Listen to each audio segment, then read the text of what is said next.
जो है प्राणायाम भी करना, पूरा करना है। एक मुसलमान भाई से भी पूछ लेते हैं, हमारे यहाँ हिंदू, मुसलमान, सिख, ईसाई सब कर रहे हैं योग, क्यों? योग तो अपने पुरखों की विद्या है। मैं आपको बता रहा था अभी, क्या लगाना? Aloe vera gel. फिर ऐसे एलोवेरा जेल जो पूरा बता देता हूं। आप जब ऐसे ही लगा के छोड़ देते हो ना, थोड़ी देर ऐसे मसाज करो और फिर ऐसे उसकी लेयर बना के छोड़ दो, तो इससे क्या हो जाएगा, फिर आप रात को लगा के छोड़ दो तो सुबह ना अपने आप ही इसको ऐसे करोगे ना तो इसकी ऐसे वो उतर जाता है, अपने आप एक लेयर सी उतर जाती है और अंदर से ना ऐसे चेहरा खिलता है। और मॉइस्चराइजिंग, जिनकी चमड़ी बहुत रूखी सूखी रहती है ना, एलोवेरा से बढ़िया कोई मॉइस्चराइजर नहीं है। हमने मॉइस्चराइजर क्रीम भी बनाई है, beauty cream, anti wrinkle cream, anti ageing cream, Swarna Kanti, सोने जैसी चमक आ जाती है। ये सारी क्रीम पाउडर हमने सब तैयार किए हैं। देखो ये तो गोल्ड वाली क्रीम है, स्वर्ण कांति। वो एक बार हमने लालू यादव को लगा दिया, ऐसा प्रचार हुआ तो बोले बाबा जी वो लालू वाली क्रीम दो। अरे मैंने कहा लालू वाली क्रीम थोड़ी है, लालू की क्रीम थोड़ी बनती है, ये तो जड़ी बूटियों की क्रीम है। वो तो लालू जी के पास हम एक बार गए तो उनको जो है वो भी थोड़ा सा जो है मजाकिया किस्म के हैं, तो उन्होंने बोला बाबा जी ये हमको, ये आप सबको एक क्रीम लगाते हो, हमको नहीं लगाते।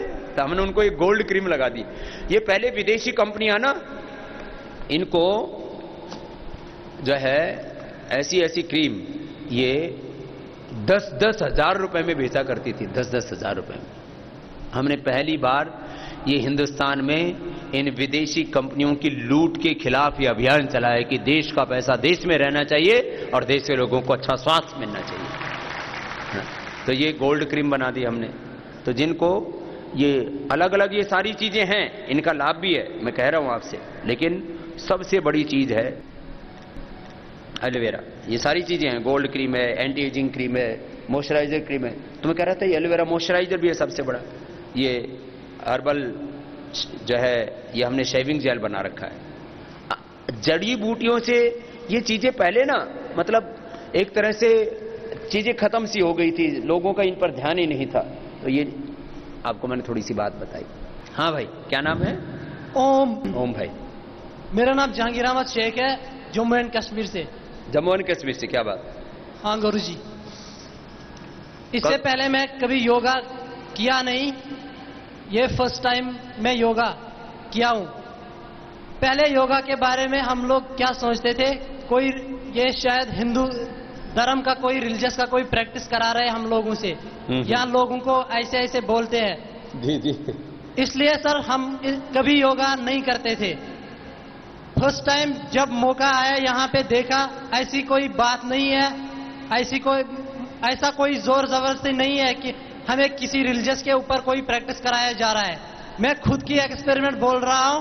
योगा एक ऐसा चीज है जो करने से तुरंत फायदा मिलता है। खुद इंसान को पता चलता है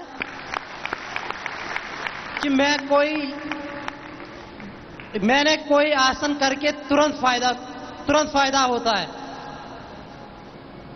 तो आसन प्राणायाम करके तन की तंदुरुस्ती भी मिलती है, मन की शांति मिलती है, और इसमें कोई धर्म तो बदलता ही नहीं। अब ये जहांगीर नहीं तो बदल करके इसको हिंदू हो जाता भी भाई, कोई इसका मजहब बदलना चाहिए था इतने दिन योग करके। मैं अभी दुबई में गया तो एक लड़के को अपने साथ मैंने, रमादान नाम था उसका, रमादान कुछ, तो उसको मैंने कहा भाई ऐसा कर, मेरे साथ साथ कर योग। मैंने स्टेज पर ही कराया 2 घंटा उसको, और मैंने कहा तेरा मजहब बदल जाएगा तो आज के बाद कभी मत करना। तो मैंने कहा जैसा मैं भाई इसको लिया था वैसा ही वापस देके जा रहा हूं। योग से किसी का मजहब नहीं बदलता, योग से जीवन बदलता है। वो जहांगीर भी कह रहा है, जीवन अंदर से बदलता है, अंदर से रूपांतरण होता है, ट्रांसफॉर्मेशन होता है, अंदर से तब्दीली आती है अपने शरीर में, अपने मन में, भावों में। कैसा लग रहा है जहांगीर भाई? बहुत अच्छा सर। और वैसे भी तो बड़ा मजबूत जवान है। मुझे लगता है जम्मू कश्मीर के सभी युवाओं को जब योग से जोड़ेंगे तो वो भी हमारे जहांगीर की तरह राष्ट्रवाद से, अपने राष्ट्र प्रेम से ओतप्रोत होंगे, और वहां पर किसी भी तरह की, कुछ लोग ना बहकाते रहते हैं ऐसे धर्म के नाम पर, मजहब के नाम पर।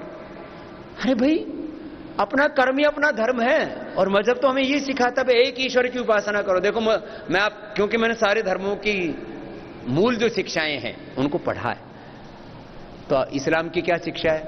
एक ईश्वर की उपासना करो। तो ईश्वर कहो, खुदा कहो, अल्लाह कहो, ओम कहो। अब जहांगीर ने अपनी बात भी शुरू की तो बोला ओम से शुरू की, तो ओम तो कोई किसी देवी देवता का नाम नहीं है ना। जो खुदा है वही ओम है, जो ओम है वही खुदा है। तो वो भेद भी जो है इसके भीतर से खत्म हो गया।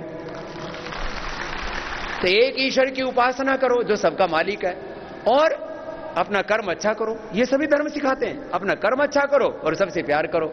इसके अलावा कोई मजहब के नाम पर देश और दुनिया में तोड़फोड़ करता है, कोई आगजनी करता है, कोई किसी की हत्या करता है या हिंसा करता है, वो मजहब नहीं, वो मजहब के नाम पर कलंक है। कोई भी करता है, कोई हिंदू करता है, कोई मुसलमान करता है, कोई सिख करता है। तो ये बताओ, मजहब के नाम पर आग लगा रखी पूरी दुनिया में कुछ लोगों ने। और क्या यहां कोई भेदभाव हुआ पतंजलि योगपीठ में हिंदू मुसलमान का? नहीं सर। यहां एक ही जगह सब खाते, एक ही जगह सब रहते।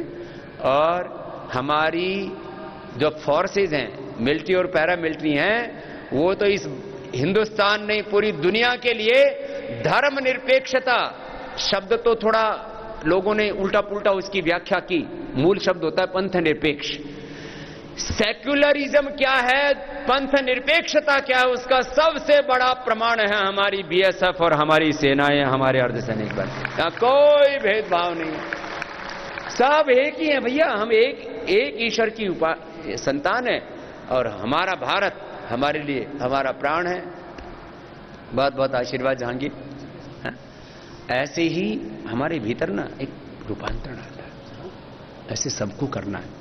योग से जिंदगियां बदल जाती है। देखो, एक तो होती है एक्सरसाइज, एक्सरसाइज भी बहुत अच्छी होती है। एक्सरसाइज करने से ही नशे आदि की इच्छा नहीं होती, आदमी में उत्साह रहता है, डिप्रेशन नहीं रहता है, फिटनेस अच्छी रहती है, आदमी की प्रोडक्टिविटी, क्रिएटिविटी, पॉजिटिविटी बढ़ती है, सब कुछ अच्छा होता है। लेकिन ये खाली एक्सरसाइज नहीं है, योग एक्सरसाइज भी है, लेकिन इसके अलावा हमारे शरीर को, इंद्रियों को, मन को, जीवन को भीतर से रूपांतरित करता है। ये है बड़ी बात। तो आज कुछ भाइयों से तो पूछा, दो चार से और पूछ लेते हैं आज, जिनको विशेष लाभ हुआ है। तो सबको आज तो कहने की इच्छा हो रही थी, दो चार से ही पूछते हैं अभी खाली। हाँ, एक तो फाइल लेकर के आया हुआ है, क्या विशेष फायदा हुआ भाई? चलो। हाँ,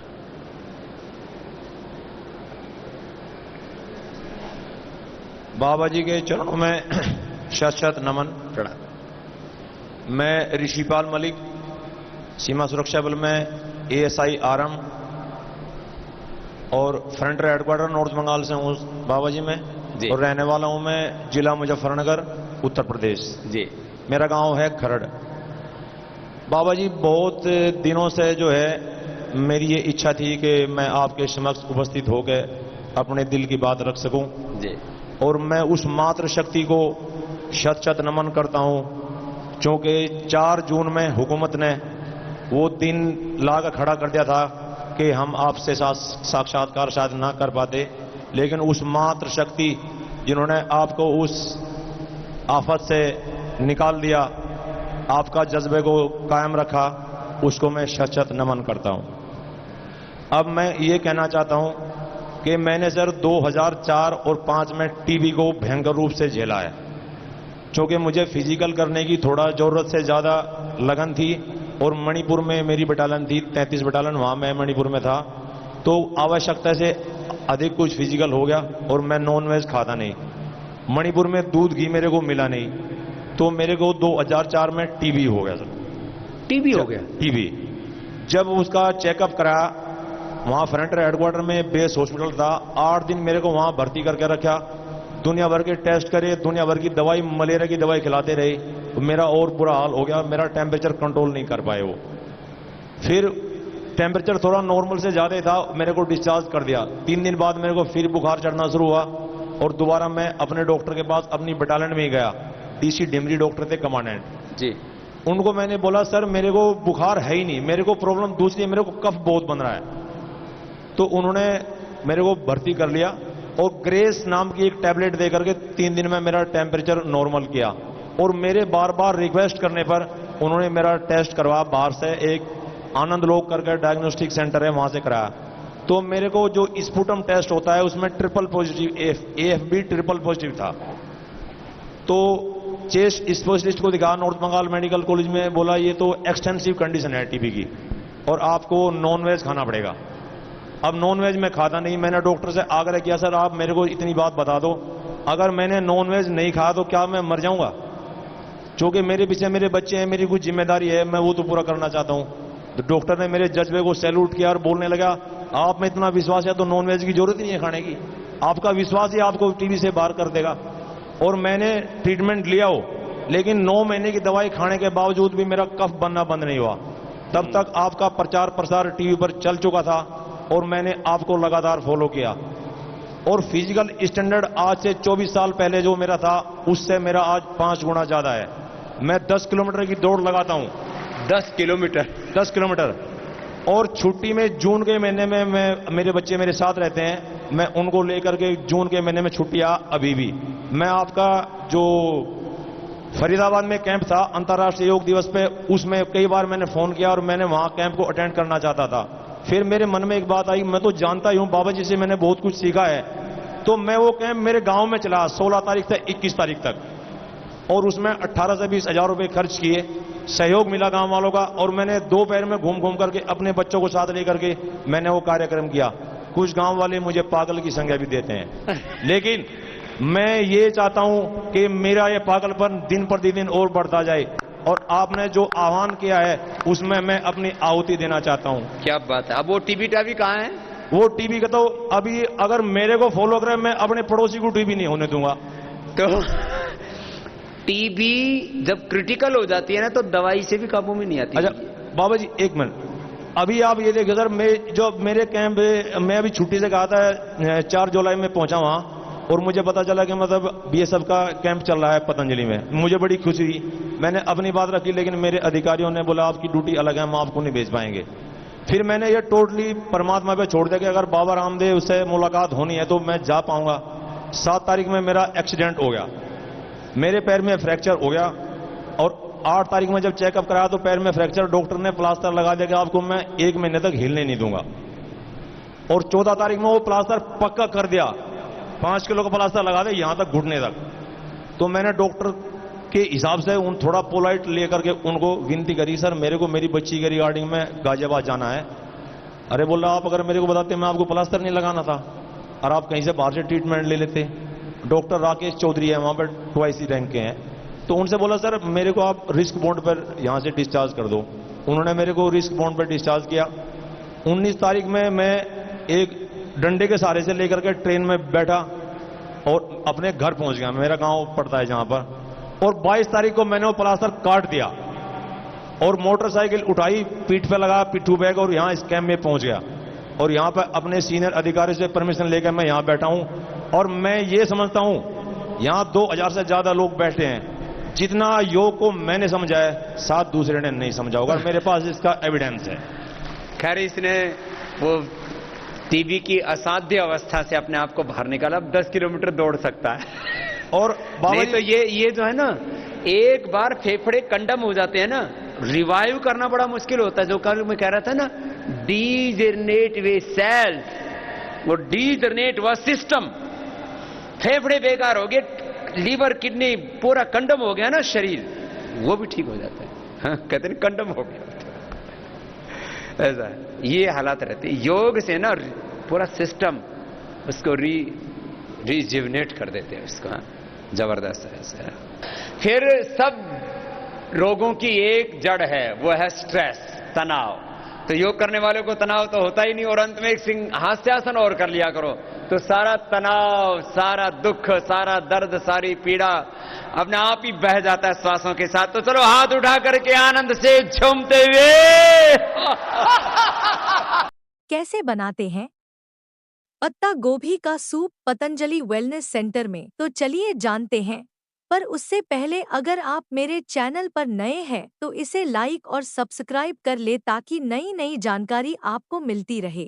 सामग्री: पत्ता गोभी 400 ग्राम, अदरक 25 ग्राम, प्याज 1 पीस, इलायची 1 पीस, मोटी इलायची, डोडा 2 पीस, काली मिर्च, सेंधा नमक रुचि के अनुसार, विधि: पत्ता गोभी, अदरक को उबालकर मिक्सर में पीस लेवे व उनका पेस्ट बना ले। उस पेस्ट में 1.5 लीटर पानी मिलाकर छान ले व गैस पर गर्म कर ले। दूसरी कढ़ाई में इलायची, मोटी इलायची, काली मिर्च को सेक कर निकाल लेवे। फिर प्याज को भून लेवे, फिर गर्म किए पेस्ट में मिला देवे और सेके हुए मसाले को दरदरा पीस कर सूप के साथ मिला लेवे। रुचि के अनुसार नमक मिला लें। धन्यवाद।